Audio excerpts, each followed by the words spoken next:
अरुंधति बड़े आराम से गई। पास की झाड़ियों में से एक झाड़ के पास जाकर एक डंडी खींची। वह बिजली का भाव गेट से बंद हो गया था। उसने दो दूसरी डांडी खींची जिससे बड़ा विशाल गेट खुल गया।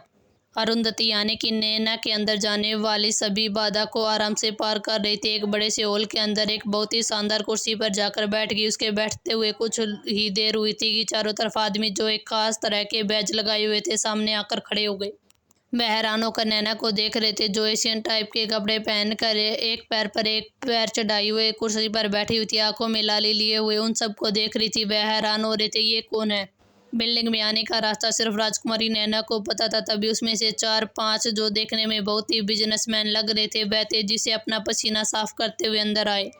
वो हैरान होकर देखने लगे, कौन हो तुम, यहाँ क्या कर रही हो, तुम्हारी हिम्मत कैसे हुई हमारे कमांडर की कुर्सी पर बैठने की। वह लड़का जिसकी उम्र 27 साल की होगी वो बोला। मिलिट्री में उसे देख रहा था। इतना कहते ही पीछे जितने आदमी थे सभी ने अरुंधति पर गन तान दिया। अरुंधति ने आंख बंद किया, अपने स्थान से उठी और चलती हुई नीचे आई। उसके कान में कुछ कहा। यह सुनकर सबकी आंखें बड़ी होगी। वह अपने सीने पर हाथ रखकर घुटनों के बल बैठ गया। उसके बैठते ही सभी लोग जल्दी से गन हटाई और जमीन पर उसी की तरह बैठ गए। किसी को कुछ समझ नहीं आ रहा था कि वे सब हैरान हो रहे थे छोटी सी लड़की के आगे क्यों झुक रहे हैं, लेकिन किसी की हिम्मत नहीं हो रही थी कि वे उस बात कहे, क्योंकि सवाल करने पर सीधे मौत जीत जाती थी। यह नैना का नियम था। नैना दोबारा जाकर कुर्सी पर बैठ गई। आप लोग सब बाहर जाओ सिवाय इन चारों को। अरुंधति कहने के बाद वे सभी लोग अपनी जगह पर खड़े हो गए। तभी से लड़के ने कहा, तुमने सुना नहीं क्या कहा। इतना सुनते ही सारे कमांडर वहां से बाहर चले गए। जिनका नाम ऋतिक था उसने अपने सीने पर एक हाथ रखकर कहा, अब आप मुझे बताइए, मैं खुद हम लोगों ने आपकी बॉडी। ये कहकर वो चुप हो गया। नैना ने अपनी आंखें बंद कर खोल ली। मैं जीवित हूँ। तभी नैना ने अपनी आंखें बंद करके खोलते हुए कहा। सभी लोग नैना को हैरान होकर देख रहे थे। चारों तरफ धुआं फैला हुआ था। वह चारों अपनी जगह पर जमे खड़े हुए थे। तुम ये नहीं कर सकते, उसने एक भारी आवाज़ सुनाई। अरुंधति हैरान थी, ये क्या हुआ, एक जगह क्यों जम गए। लेकिन जब उसने आवाज़ सुनी तो समझ गई, ये आप हैं। हाँ, ये मैं हूँ। तुम क्या करने जा रही हो। देव की आवाज़ में बहुत ही गंभीरता थी। उसने सामने आकर खड़ा हो गया। अरुंधति ने उसको देखा तो कहा, मैं क्या करती आपको पता। उस दिनेश ने महल पर कब्जा कर लिया। उसने सभी लोगों को अपने पास में मिला लिया। अगर इन्हें समाप्त नहीं किया गया तो पूरी जनता बर्बाद हो जाएगी। अपराध और भ्रष्टाचार फैल जाएगा। मुझे अपने परिवार को भी बचाना है। देव नाराज नजर आ रहे, तुमने बड़ी गलती कर दी नैना। मतलब क्या है आपका। अरुंधति कंफ्यूज होकर देव को देख रही है। तुम भूल रही हो तुम्हें क्या कहा गया था कि तुम किसी को पहचान नहीं बचाओगी, लेकिन तुमसे ये गलती हो गई है। इसकी सजा तुम्हें जरूर मिलेगी। अब तुम्हें वापस जाना होगा। एशियन टाइम में देवदूत बहुत ही ज्यादा नाराज नजर आ रही है। आप क्या कह रहे हैं, मेरे परिवार भाई संकट में है।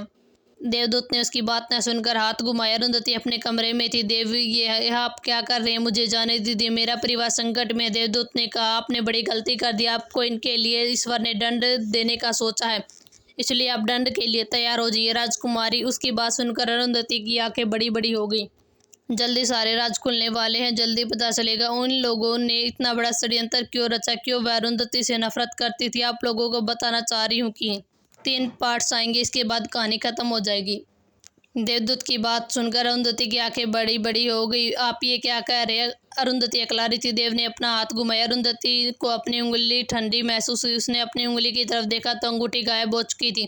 देवदूत ने फिर ऊपर हाथ किया। एक शीशे जैसा बॉक्स में कैद हो गई और चारों तरफ अंधेरा हो गया। उसे अंधेरे में अरुंधति तेज आवाज में चीखने लगी, ये क्या कर रहे, मुझे बाहर निकालो। देवदूत उसके सामने आते हुए कहने लगा, जब तक आपने कोई त्रुटि का एहसास नहीं होगा, आपने बहुत ही बड़ी त्रुटि कर दी है, तो ईश्वर की बात कोई नहीं माना। जब तक आपका दंड पूरा नहीं हो जाता तब तक आप इस बॉक्स में बंद रहेंगी। कृपया करके मुझे निकालिए। और उस शीशे पर हाथ मारते हुए कहने लगी, नहीं निकल सकती आप। देवदूत की आवाज़ में मायूसी थी। वह ईश्वर के वचन से बंधा हुआ था। मेरे अर्श का क्या होगा। आपको भी पता है कि राज्य पर आक्रमण होने वाला, सैकड़ों बेगुनाह मारे जाएंगे। मुझे बाहर आने दीजिए। अरुंधति ने फिर से अपने हाथों को शीशे पर जोर से मारते हुए कहा, आप वे सब देखेंगे जिसके लिए आपने इतनी बड़ी गलती की है। ये सब कहते हुए देव वहां से गायब हो गया। अरुंधति के सामने एक टीवी चल रही थी, स्क्रीन आ रही थी, वह सभी देख रही थी। राजहर्ष देव हर्ष को गोद में लिए हुए टहल रहा था। हर्ष रो रहा था, उसकी आंखें लाल हो गई थी। सभी उसे बहलाने की कोशिश कर रहे थे, लेकिन हर्ष ताकि चुप होने का नाम ही नहीं ले रहा था। अरुंधति ने हर्ष को रोते हुए देखा तो उसका दिल बैठ गया। वह तेजी से शीशे पर हाथ मारने लगी, चिल्ला रही थी, कृपया करके इस बॉक्स को खोल दिए, मेरा बच्चा रो रहा, मुझे निकालो। दूसरी तरफ स्वर्गलोक में देवदूत ईश्वर के सामने हाथ जोड़कर बैठे थे। भगवान, आपने उसे इतना बड़ा दंड क्यों दिया, उसको क्षमा कर दीजिए, आप तो दयालु हैं। एक तेज रोशनी से आवाज आई, उसे अपना दंड भोगने दो। उसे अपनी त्रुटि का पता चलना चाहिए कि उसने कितनी बड़ी गलती की है, जो जो अपने आप को सबके सामने जाहिर किया। उसने प्रकृति का नियम तोड़ा, उसने दो दुनियाओं के नियम को बिगाड़ा। जब तक उसे अपनी गलती का एहसास नहीं होता तब तक उसको दंड कम नहीं होगा। जिस दिन उसे अपनी गलती का एहसास होगा उस दिन वह अपनी अंगूठी और आप लोगों के बीच आ जाएगी। ये सुनकर देव हाथ जोड़कर बैठ रहा था और नीचे की तरफ देख रहा था, जहाँ अरुंधति लगातार रोए जा रही थी और शीशे पर हाथ मार रही थी। इधर हर्ष रोता हुआ गहरी निंद्रा में चला गया। हर्ष का चेहरा लाल हो रहा था। राज ने हर्ष के चेहरे के आंसू पोंछे और उसकी बेतहाशा उसके चेहरे को चूमने लगा। राज की आंखों में आंसू गिर रहे थे। आज उसे एहसास हो रहा था कि अरुंधति उसके जीवन में क्या मायने रखती है। वह भयानक दर्द से गुजर रहा था। अरुंधति की माँ, राजकुमार इसे मुझे दे दीजिए, मैं इसे बिस्तर पर लेटा देती हूँ। राजकुमार राज ने हर्ष को उसकी गोद में दे दिया। तभी एक सिपाही भागता हुआ आया। राजकुमार जल्दी चलिए, महाराज ने आपको तत्काल महल में बुलाया है। राजकुमार राज ने सिपाहियों की बात सुनी तो एक बार फिर हर्ष को बालों को सहलाता हुआ एक नज़र उसे देखा और आंखों में आंसू लिए हुए सिपाही के साथ घोड़े पर बैठकर महल के लिए रवाना हो गया, जहाँ पर रानी और राजा साथ बैठे हुए थे और राजकुमार नैन भी मुस्कुराते हुए दासी की सेवा का मजा ले रही थी। वहीं रानी रूपमती को यह खबर कुछ ज़्यादा अच्छी नहीं लगी। न जाने क्यों वह चाहती थी कि राज्य की संतान सिर्फ अरुंधति की ही हो। पिताजी महाराज, क्या आपने मुझे बुलाया? राज अपने आप को सही करते हुए उनके सामने खड़ा हो गया। हाँ राजकुमार, अब आप पिता बनने वाले हैं तो कृपया करके आप राजकुमारी नैन का ध्यान रखें। आज से आप उन्हीं के साथ रहेंगे। राजकुमार राज ने राजकुमारी नैन को देखा और अंदर से गुस्से की लहर उठ उठी। उस दिन राजकुमारी ने धोखे से हमारे साथ संभोग करने के लिए मजबूर किया। राज अपने अंदर के क्रोध को मन में दबाए हुए कहने लगा, महाराज लेकिन मुझे राज्य का काम भी देखना है, फिर आप लोग और इतनी सारी दासियां किस काम आएंगी, कृपया मुझे क्षमा करें। ये कहते हुए हाथ जोड़कर फौरन वहां से निकल गया। वही उसकी बात को सुनकर राजकुमारी नैन अपने स्थान पर बल खाकर रह गई। वही रानी रात्रि ने अपनी मुट्ठियां बंद कर ली। राजा ने रानी रात्रि से बड़े प्यार से पूछा, रानी आप बताइए, आप कैसा रहा आपकी यात्रा?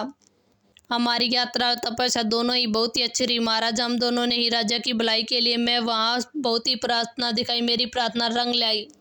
राजकुमारी नैन गर्भवती होगी, जल्दी इस राजा का भावी राजा मिलने वाला है। राजा उसकी बात पर मुस्कुराए। राजा का चेहरा चमक रहा था क्योंकि उनके प्रिय पुत्र का पुत्र आने वाला था। वे कैसे प्रसन्न होते। वैसे महाराज, ये अरुंधति नहीं दिखाई दे रही, क्या वह यहाँ नहीं रहती? राजा रानी ने राजा से पूछा। हालांकि उसे सब कुछ पता था लेकिन वह फिर भी राजा से जानना चाहती थी। राजा अपनी रानियों के वापस आने से बहुत ही प्रसन्न थे। वह धीरे धीरे उन्हें सारी बातें बताने लगे। वही रानी रूपवती अपने स्थान पर करवट बदल रही थी। पता नहीं क्यों उन्हें कुछ अच्छा नहीं लग रहा था। ऐसा लग रहा था कि कुछ तो है जो होने वाला है। उनकी बातें सुनकर दोनों रानियों का चेहरा चमक उठा, यानी कि अरुंधति को आसानी से अपने रास्ते से हटाया जा सकता है। इधर अरुंधति उस शीशे के बॉक्स में दोनों हाथ जोड़कर सिर नीचे की रो रही थी। तभी उसको सामने की तरफ टीवी जैसी स्क्रीन दिखने लगी। वह तेजी से खड़ी हुई। उसने देखा कि एक बहुत बड़ा सा कमरा था। कमरे चारों तरफ से विशाल मसाले जल रही थी। अरुंधति की आंखें छोटी हो गई। कौन सा हिस्सा है? ये लोग तो महल का हिस्सा लग रहा। उसने देखा दो नकाबपोश औरत अपनी कुर्सियों पर आराम से बैठी। उन्हीं के सामने सैकड़ों लोग नकाब पहने हुए सामने सर झुकाए हुए खड़े थे। उनमें से एक आदमी आ गया है। उसने नकाबपोश औरत के हाथ में एक पत्थर दिया। अरुंधति की आवाज़ साफ समझ में नहीं आ रही थी लेकिन वह कुछ तो कह रही थी। वह ध्यान से कान लगाकर सुनने लगी। उस औरत ने पत्थर खोलकर देखा और पत्थर को अपने पास जल रहे मसाल में जला दिया। दूसरी औरत ने कहा, क्या सूचना आई है? वो औरत अपनी जगह से खड़ी होगी। उसने कहा, मेरे भेजे हुए पत्थर का उत्तर आ गया। जो आक्रमण 1 सप्ताह के बाद होना था वह नहीं हो पाएगा। इतना सुनते ही सामने खड़े हुए लोगों में हलचल मच गई। उनमें से एक आदमी ने सर झुकाकर कहा, क्यों? बस इसलिए कि पहले मुझे इस राज्य को कमजोर करना होगा। उस औरत ने कहा, इतना आसान नहीं है इस राज्य पर आक्रमण करना। उसे अरुंधति की वजह से बहुत से राज्य ने हमारा साथ देने से इनकार कर दिया। पिताजी ने कहलवाया कि सबसे पहले जितने भी यहाँ राजा के विश्वास पात्र और राजा रानी उनके पुत्रों को सबसे पहले कमजोर करना होगा। इसके बाद ही 15 दिन के बाद ही आक्रमण किया जाएगा। सबसे पहले तो इन सबको अपने रास्ते से हटाना होगा। उस औरत ने अपने हाथों की मुठ्ठियां कसते हुए कहा, लेकिन इतना आसान नहीं था ये जितना लग रहा था। 2 औरतों ने अपने उस वाली औरत के बराबर आते हुए कहा, मुझे मालूम है इतना आसान नहीं है, क्यों ना सबसे पहले आरंभ अरुंधति के परिवार से किया जाए। ये कहकर वे दोनों रानियां अंदर ही अंदर मुस्कुरा रही थी। इधर अरुंधति ने जब ये सुना तो उसकी आंखें भय से बड़ी होगी। नहीं नहीं, ये कैसे हो सकता? माँ, पिताजी और उस शीशे के बॉक्स पर हाथ मारने लगी। उसके हाथ लाल होने लगे।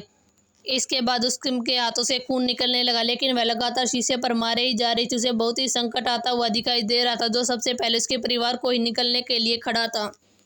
ये क्या कह रही है? महाजय ने अपनी माँ से थोड़ा क्रोध से कहा, आप हम तीनों को नाना के घर क्यों भेजना चाह रही है? अजय जिद में आकर का एक शानदार कमरे में दोनों रानी अपने स्थान पर बैठी हुई थी।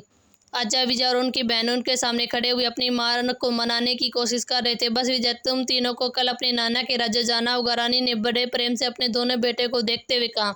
लेकिन क्यों माँ, हमें क्यों भेज रहे हैं? मुझे नहीं जाना, विजय ने अपनी माँ से जिद करते हुए कहा। हाँ माँ, अभी तो मैं महल आई हूँ, अभी मैं पिताजी से, बड़ी माँ से ठीक से मिल भी नहीं पाई, सुलोचना भाभी के बच्चों से भी नहीं मिल पाई, मैं उन्हें अभी तक नहीं देखा भी नहीं है।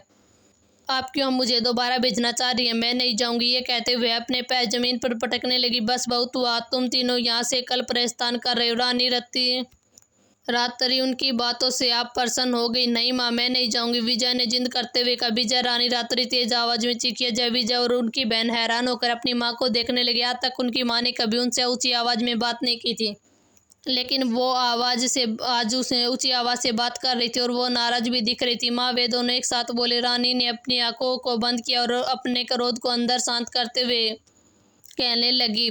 उन्होंने अपनी आंखें खोली। तुम्हारी नाना स्वास्थ्य अच्छा नहीं है, मामा भी इस वक्त राज्य में नहीं है, उन्हें किसी न किसी की जरूरत है, इसलिए तुम दोनों को भेज रही हूँ। और रही राजकुमारी की बात, तुम्हारे नाना ने उनके लिए कुछ राजकुमार देख रखे हैं, इसे अपने साथ ले जाओ ताकि यह राजकुमारों को पसंद कर सके। तुम्हारी बहन के विवाह योग्य हो गई हैं। यह कहते हुए तीसरी रानी ने अपनी पुत्री के सर पर हाथ रखा। नहीं, मुझे विवाह नहीं करना माँ, अब मुझे कहीं नहीं जाना, मुझे यही रुकना। विवाह के नाम सुनकर वह घबरा गई थी। वह कैसे चली जाए? इसके मन में तो हमेशा से ही कोई था, उससे वह अत्यंत प्रेम करती थी, वह कैसे किसी और से विवाह कर सकती थी? मैं कुछ नहीं जानती, तुम तीनों को कल ही जाना होगा। अब तुम तीनों यहाँ से प्रस्थान करो, कल की तैयारी करो। ये दोनों अपने स्थान से बैठ गई। वह तीनों मायूस हो गए और धीमे कदमों से अपने कमरों में चले गए। वही रानी उन्हें जाते हुए देख रही थी। जंगल के अंधेरे में जहाँ चांद की रोशनी फैली हुई थी, वही दबे कदमों में एक व्यक्ति इधर उधर देखते हुए पेड़ों से चुभते हुए आगे बढ़ रहा था। तभी उसके सामने तीन लोग आकर खड़े हो गए। उनको देखकर वह व्यक्ति से झुकाकर खड़ा हो गया। क्या सूचना लाए हो? राज ने उस व्यक्ति से पूछा। उस व्यक्ति ने अपनी कमर की पट्टी से एक पत्थर निकाला, उसके हाथ में दे दिया। उस पत्थर को हाथ में लेते हुए राज ने उस व्यक्ति को जाने का इशारा किया। वह व्यक्ति सिर झुकाकर वहां से निकल गया। राज ने जल्दी से वह पत्थर खोलकर पढ़ा और गुस्से से पत्थर अपनी मुट्ठी में दबा लिया। राजकुमार राज, क्या लिखा इस पत्थर में? चेतन जो उसके पीछे खड़ा था उसने आकर पूछा। आदित्य ने भी राजकुमार राज को प्रसन्न भरी नजरों से देखा। हमें अपने लोगों की रक्षा करनी होगी। बहुत ही बड़ा षड्यंत्र राज्य में चल रहा है, जिसे करने वाला कोई और नहीं, अपने ही है। सबसे पहले तो हमें लोगों को, उन षड्यंत्र करने वालों का पता लगाना होगा। लेकिन लगाएंगे हम कैसे? हम कितना प्रयास किया, लेकिन उनका पता ही नहीं चला कि षड्यंत्र करने वाला कौन है, आदित्य ने झल्लाते हुए कहा। राजकुमार राज कुछ सोचने लगे। उन्होंने चेतन को अपने पास बुलाकर कान में कुछ कहा। चेतन ने उसकी बात सुनी और वहां पर घोड़े पर बैठकर निकल गए। राज गहरी सोच में था। वही आदित्य भी कुछ परेशान नजर आ रहा था। उसे भी अब खतरे की घंटी सुनाई देने लगी। उसे अपने लिए नहीं, बल्कि अपने परिवार के लिए और राज्य की सुरक्षा के लिए चिंता हो रही थी। वही दूसरी तरफ राजकुमारी सुलोचना अपने बच्चों को खेलता हुआ देख रही थी और मुस्कुरा रही थी। तभी दरवाजा खोलते हुए आदित्य अंदर आई। उन्हीं के पीछे 3-4 काले कपड़े पहने हुए आदमी आए, जिनके चेहरे ढके हुए थे। सुलोचना ने जब राजकुमार आदित्य को इस तरह देखा तो घबरा गई, क्योंकि राजकुमार आदित्य का चेहरा बहुत ही गंभीर था। राजकुमारी सुलोचना, आप यहाँ से प्रस्थान करने के लिए तैयार हो जाइए। राजकुमारी उसे हैरान होकर देख रही थी। राजकुमार आदित्य, आप क्या कह रहे हैं? कहाँ जाना हमें? राजकुमारी सुलोचना आदित्य के चेहरे पर चिंता रेखा देकर खुद भी चिंतित हो गई। आपको पूरी बात बताने का समय नहीं है राजकुमारी, आप बच्चों को लेकर अपने पिता के राज्य अभी के अभी प्रस्थान करें। हम ये सब आपकी रक्षा के लिए कर रहे हैं। ये कहते हुए वो पीछे खड़े लोगों को इशारा करते हुए कहा। उसने दासियों को तैयार करने को कहा और जल्द ही वो लोग राजकुमारी और बच्चों को लेकर वहां से गुप्त रास्ते से अपने पिता के राज्य के लिए प्रस्थान कर गए। इधर राज चेतन के साथ एक घने जंगल के अंदर चला जा रहा था। उस घने जंगल में सन्नाटे में दोनों के घोड़ों के टैपों की आवाज़ गूंज रही थी। जल्दी वे एक गुफा के सामने जाकर खड़े हो गए। चेतन अपने घोड़े से नीचे उतरा। उसने अपने हाथों के निशान उस गुफा पर बने हुए पंजों पर रख दिए। उस गुफा का दरवाजा एक तरफ होने लगा। राजकुमार राज और आदित्य तेजी से अंदर चले गए। जैसे जैसे गुफा के अंदर कदम बढ़ा रहे थे, चारों तरफ से चीख पुकार की आवाज़ें आ रही थी। दीवार के दोनों तरफ के पत्थरों से बने हुए कारावास में, जिनमें बड़े बड़े अपराधी रखे हुए थे, चेतन और राजकुमार जल्द ही एक कारावास के सामने रुके, जहाँ पर सिपाही एक औरत को बांधे हुए कोड़ों से मार रहा था। इसने कुछ बताया। राज ने वहां पर कुर्सी पर बैठते हुए कहा। मसाल की रोशनी में राजकुमार राज का चेहरा बहुत ही डरावना दिख रहा था। सिपाही ने सर झुकाकर कहा, नहीं राजकुमार, इसने अभी तक कुछ नहीं बताया। हम लोग कई दिनों से इसे दंड दे रहे हैं, लेकिन उसने अपना मुंह नहीं खोला। राजकुमार राज ने अपनी कुर्सी से उठते हुए उस औरत के सामने जाकर खड़ा कहा, तुम अपनी मालकिन के प्रति बहुत ही वफादार हो, लेकिन ऐसी भी वफादारी का क्या जो तुम्हें अपने ही परिवार के ऊपर मृत्यु का बादल बना रहे। उसकी बात सुनकर वह घायल औरत ने जल्दी से सर उठाकर देखा। उसकी आंखों में पहली बार भय का साया था।